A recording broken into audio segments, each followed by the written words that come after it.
ఈరోజు హుజరాబాద్ నియోజకవర్గంలో మొన్న జరిగినటువంటి సర్పంచ్ ఎన్నికల్లో గెలిచినటువంటి భారతీయ జనతా పార్టీ బలపరిచిన సర్పంచులు అదేవిధంగా ఉప సర్పంచులు వార్డు సభ్యులందరికీ కూడా ఈరోజు భారతీయ జనతా పార్టీ ఆధ్వర్యంలో గౌరవ మల్కాజ్గిరి పార్లమెంట్ సభ్యులు మన అందరి యొక్క నాయకుడు తెలంగాణ ఉద్యమానికి ఒక ఊపిరి పోసినటువంటి ఈరోజు తెలంగాణ రావడంలో ప్రధాన భూమిక పోసినటువంటి మన హుజరాబాద్ బిడ్డ మన అందరి యొక్క మార్గదర్శి మరి రాజేంద్ర అన్న గారు వారి యొక్క నాయకత్వంలో ఈరోజు అనేక మంది సర్పంచులు ఎంపీటీసీ వార్డు సభ్యులకు మనం సన్మానం చేసుకోవాలని చెప్పి ఈరోజు ఈ యొక్క కార్యక్రమాన్ని ఏర్పాటు చేసుకోవడం జరిగింది.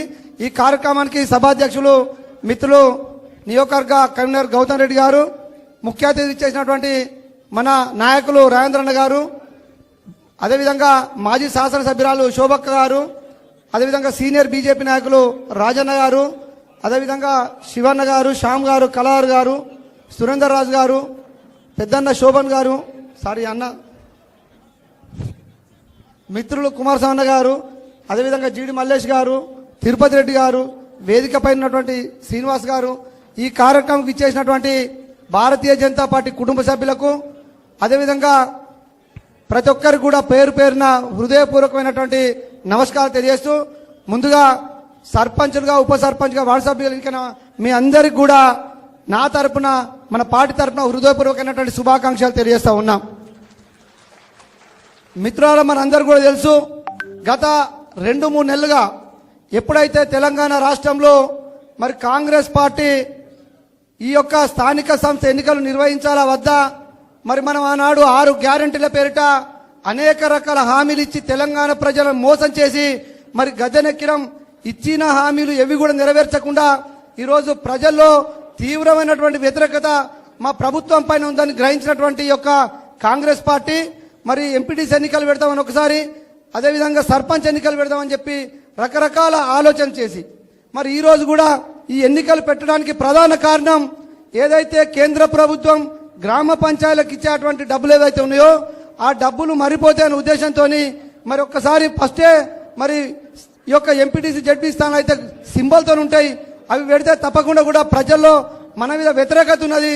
రేపు తెలంగాణ వ్యాప్తంగా మనకు వ్యతిరేకమైనటువంటి ఫలితాలు వస్తే మరి సర్పంచ్ ఎన్నికల్లో కూడా ఇలాంటి పరిస్థితి ఉంటుందని చెప్పి ముందుగా ఈ యొక్క సర్పంచ్ ఎన్నికలు పెట్టడం జరిగింది. మరి సర్పంచ్ ఎన్నికలు మనం చూసినాం, హుజరాబాద్ నియోజకవర్గంలో మరి రాజేంద్ర అన్న గత ఎన్నికల్లో ఓడిపోయినప్పటికీ మరి కొంత ఇబ్బంది పడ్డాడు. మనందరం 2021లో భారతీయ జనతా పార్టీలకు రాజేంద్ర వచ్చినప్పుడు అన్నతో అనేక మంది తెలంగాణ ఉద్యమకారులు, అనేక మంది మరి వివిధ హోదాల్లో పనిచేసినటువంటి అనేక మంది రావడం జరిగింది. మరి వచ్చిన తర్వాత రాజేంద్రను 2023లో మనం అందరం ఏం చేసినాం మనం ఒక్కసారి గుర్తు చేసుకోవాల్సిన అవసరం ఉన్నది. మరి రాజేంద్ర అన్న ఇక్కడ ఉన్నాం, మరి గజ్వేల్లో పోటీ చేస్తే మనందరం కూడా ఎక్కడో కాడ అయ్యో రాజేంద్ర అన్న గజ్వేల్ పోతారని చెప్పి మనం కూడా కొంచెం పట్టింపు లేని కారణంగా, గట్టిగా శ్రమించని కారణంగా ఈరోజు మనం ఒక బాధాకరమైనటువంటి రిజల్ట్ రావడం జరిగింది. ఏదైతే కౌశిక్ రెడ్డి ఇక్కడ ప్రాతినిధ్యం వహిస్తున్నాడు, కౌశిక్ రెడ్డి మరి ఆయన పేరు చెప్తేనే తెలంగాణ మొత్తం కూడా ఒక చిల్లరగాన్ని, ఒక బ్లాక్ మెయిల్ గెలిపించారు, ఒక ఉత్తమమైనటువంటి వ్యక్తిని రాజేంద్రను ఓడిపోయినని చెప్పి ఈరోజు హుజరాబాద్ ప్రజలను, యావత్ తెలంగాణ ప్రజలు తిట్టుకునేటువంటి పరిస్థితి కనబడుతుంది. మనం బై ఎలక్షన్ లో హుజరాబాద్ అంటే దేశానికే ఆదర్శమైనటువంటి నియోజకవర్గం చెప్పేటువంటి ఈ ప్రాంతంలో మరి 2023లో జరిగినటువంటి ఎన్నికలు మనకున్న పేరును మొత్తం కూడా పొడగొట్టడం జరిగింది. తర్వాత రాజేంద్రన కొంత బాధపడి మనకు దూరం ఉన్నప్పటికీ మనకు తెలియకుండా కూడా మనం అనుకుంటున్నాం రాజేంద్రన హుజరాబాద్కి వస్తలేడని చెప్పి మనం అనుకున్నాం. రాజేంద్రన హుజరాబాద్కు రాకపోయినప్పటికీ ప్రతి ఒక్కరు కూడా హైదరాబాద్, వరంగల్, కరీంనగర్ ప్రాంతాల్లో ఏ ఆపద ఉన్నా కూడా మాకు ఏకైక దిక్కు రాజేంద్రన్ అని చెప్పి రాజేంద్రన్నకు ఫోన్ చేసి అనేక మంది పనిచేసుకున్న సందర్భం మీకు గుర్తు చేస్తా ఉన్నా. ఎందుకంటే నేను రాజేంద్రన్ దగ్గర విన్నప్పుడు చూసేది, అరే రాజేంద్రన్న మా దగ్గరికి వస్తలేడని చెప్పి మేము ఎప్పుడైనా విన్నప్పుడు అనేక మంది హుజరాబాద్ సంబంధించిన కార్యకర్తలు రాజేంద్రన్ ఇంటి దగ్గర ఉండేది. అప్పుడు చాలా మంది చెప్తే రాజేంద్ర కూడా కొంచెం ఇబ్బంది పడ్డాడు, అవునయ్యా నన్ను ఓడగొట్టింది కదా మరి ఎందుకు రావాలని చెప్పి అన్నప్పుడు, సార్ ఒక పొరపాటు జరిగింది, తప్పకుండా మాకు ఒక అవకాశం ఇవ్వండి, తప్పకుండా కూడా మేము చేసిన పొరపాటును సరిదిద్దుకుంటాం, రాబోయే రోజుల్లో మిమ్మల్ని 2021లో ఏ రకంగా అయితే మేము గుండెలో పెట్టుకొని చూసుకున్నామో అదే రకంగా చూసుకుంటారు రాబోయే రోజు అని చెప్పి మాట ఇస్తే మరి రాజేంద్ర అన్న మళ్ళా మొన్న రావడం జరిగింది.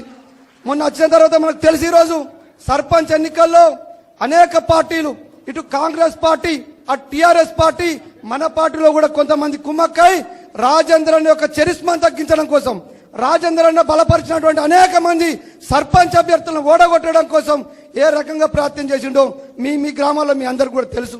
అయినా రాజేంద్రన్ ఎక్కడ బాధపడలే, రాజేంద్రన్ ఎక్కడ ధైర్యం చేయలే. మేము బాధపడ్డాం చాలా సందర్భాల్లో.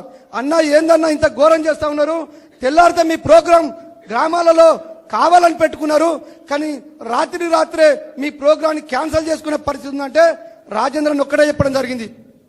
ఎగ్జాంపుల్ చెప్తా మీకు. వీణవంక మండలం చివరి రోజు ప్రచారం 14-15 గ్రామాల్లో మేము ఏర్పాటు చేసినాం. కానీ రాత్రి అనేక మంది రాజేంద్ర ఫోన్ చేస్తాను, అన్న మీ ప్రోగ్రాం రాకపోతే ఈ పార్టీ వాళ్ళు గవాళ్ళు వచ్చి ఎవరెవరో 5 లక్షలు 10 లక్షలు ఇస్తా అంటున్నారు, మీ ప్రోగ్రాం వస్తే ఈ డబ్బులు ఇవ్వకపోవడమే కాకుండా మమ్మల్ని ఓడగొట్టడం కోసం వేరే పార్టీలకు కూడా డబ్బులు ఇస్తానని చెప్పినప్పుడు రాజేంద్రన్ ఒక్కడే చెప్పిండు, బిడ్డ నేను రాకపోయినా మంచిదే, మీరు గెలుస్తా అంటే తప్పకుండా కూడా తీసుకోరి గెలవండి అని చెప్పి సార్ చెప్పినటువంటి వృధార స్వభావం ఉన్నటువంటి గొప్ప నాయకుడు ఈటల రాజేంద్రన్ అని చెప్పి ఈ సందర్భం మీ అందరూ కూడా తెలియజేస్తా ఉన్నా. మరి ఏం జరిగింది రిజల్ట్ లో? ఈ రోజు వీణవంక మండలంలో కనీసం ఒక 8-9 సర్పంచ్ స్థానాలు ఈ రోజు ఈటల రాజేంద్రన్ ప్రచారానికి పోలేని కారణంగా ఈ రోజు మనం ఓడిపోవడం జరిగింది. వాళ్ళందరూ కూడా మాతో మాట్లాడుతూ ఉన్నారు, మాతోని వారి యొక్క బాధను వ్యక్తపరుస్తూ ఉన్నారు. అన్నా మేము పెద్ద తప్పు చేసినాం, రాజేంద్రన్ కనుక మేము ప్రచారానికి పిలుచుకుంటే ఆ రోజు మేము సర్పంచ్ గెలిచే వాళ్ళం, తప్పకుండా కూడా ఈ యొక్క రిజల్ట్ మారిపోయేదని చెప్పి ఆవేదన వెలుబుస్తూ మాకు చెప్పడమే కాదు అనేక మంది టీవీల ముందు కూడా చెప్పినటువంటి సందర్భం ఉన్నది. అయినప్పటికీ మిత్రులారా, మనం అందరం కూడా కలిసికట్టుగా ఈ రోజు సర్పంచ్ గెలవడం ఎంత ముఖ్యమో రేపు గ్రామాల అభివృద్ధి కూడా అంతే ముఖ్యం. ఈ రోజు మన రాజేంద్రను బలపరిచినటువంటి భారతీయ జనతా పార్టీ బలపరిచినటువంటి నిజమైన భారతీయ జనతా పార్టీ కార్యకర్తలు ఈ రోజు ఈటల రాజేంద్రన్ అభిమానులు అని చెప్పి సందర్భంగా నేను హృదయపూర్వకంగా తెలియజేస్తా ఉన్నా. కాబట్టి మనందరం కూడా మన భారతీయ జనతా పార్టీ జెండాను, మన రాజేంద్ర గౌరవాన్ని కాపాడడం కోసం మన గ్రామాల్లో అభివృద్ధిలో అందరినీ కలుపుకొని పనిచేయాల్సిన అవసరం ఉందని తెలియజేస్తూ, తప్పకుండా రాజేంద్రన్న అక్కడ ఉన్నప్పటికీ హుజరాబాద్ నియోజకవర్గం పైన ఇక నుండి పెద్ద ఎత్తున కూడా మనందరికి కూడా అండగా ఉండి మనకు అందుబాటులో ఉంటారని చెప్పి నేను ఆశిస్తూ, మరి రాజేంద్రన్న గౌరవాన్ని కాపాడే విధంగా మీరందరూ ప్రయత్నం చేయాలని చెప్పి, అంతేకాకుండా మరి మనకు రాబోయేటువంటి రోజుల్లో దగ్గరలోనే ఎంపీటీసీ ఎన్నికలు ఉన్నాయి. ఇప్పుడు కాకపోతే జనవరి లాస్ట్ వీక్ లో వస్తాయి అనుకుంటున్నా. సరే, ఎప్పుడు వచ్చినా కూడా రాబోయే అవి గుర్తున్నటువంటి ఎన్నికలు కాబట్టి ఆ ఎంపీటీసీ ఎన్నికల నాటికి మన అందరం కూడా ఒక తాటికి పైకి ఎక్కడెక్కడైతే ఓడిపోయిన కాడ ఏమేం కారణాలు జరిగినాయి, అసలు మనం ఓడిపోవడం గల కారణాలు ఏందని చెప్పి మీరందరూ మీ గ్రామాల్లో విశ్లేషించుకొని, మరి గెలిచినటువంటి సర్పంచులు ఎవరన్నా మన పార్టీ దూరం ఉన్నా కూడా వారందరినీ కూడా కలుపుకొని రేపు రాబోయేటువంటి ఎంపీటీసీ జెడ్పీటీసీ ఎన్నికల్లో భారతీయ జనతా పార్టీ బలపరిచే వ్యక్తులు, ఈటల రాజేంద్రను బలపరిచినటువంటి భారతీయ జనతా పార్టీ వ్యక్తులను మనందరం కూడా గెలిపించుకోవాలని చెప్పి ఈ సందర్భంగా మీ అందరూ కూడా తెలియజేస్తూ, మరి రాజేంద్రను కూడా మేము విజ్ఞప్తి చేస్తా ఉన్నాం. అన్న అయిపోయింది, మీరు ఇప్పటికే అనేక రకాల మీరు మాకు సహకారం అందిస్తా ఉన్నారు. ఇంకా కూడా ఈ హుజరాబాద్ నియోజకవర్గంలో ఈ అనేక రకాల కుట్రలు జరుగుతూ ఉన్నాయి. ఈ కుట్రలను ఛేదించాలంటే మీరు మా నియోజకవర్గానికి వారం 10 రోజులకు ఒకసారి వచ్చినట్లయితే ఈ కుట్రలు చేసేవాడు ఎవడైనా కూడా కనీసం మన కనుసూపు మేర కూడా రాడని చెప్పి, దానికి మీరు తప్పకుండా మా హుజరాబాద్కు మీరు మంత్రిగా ఉన్నప్పుడు, ఎమ్మెల్యేగా ఉన్నప్పుడు ఏ రకంగా మాకు అందుబాటులో ఉన్నారో అదే రకంగా మా హుజరాబాద్ అందుబాటులో ఉండండి. మీ యొక్క నాయకత్వంలో, మీ యొక్క సహకారంతో, మీరున్నారని ఒక ధీమతోని రేపు తప్పకుండా కూడా మేము మా గ్రామాల్లో మేము ఉద్యమించి భారతీయ జనతా పార్టీకి మీకు పేరు తెచ్చే విధంగా ప్రయత్నం చేస్తామని చెప్పి తెలియజేస్తూ, మరి ఈ అవకాశం ఇచ్చినటువంటి మీ అందరికి కూడా ధన్యవాదాలు తెలియజేస్తూ ముగిస్తున్నాను. భారత్ మాతా కీ జై.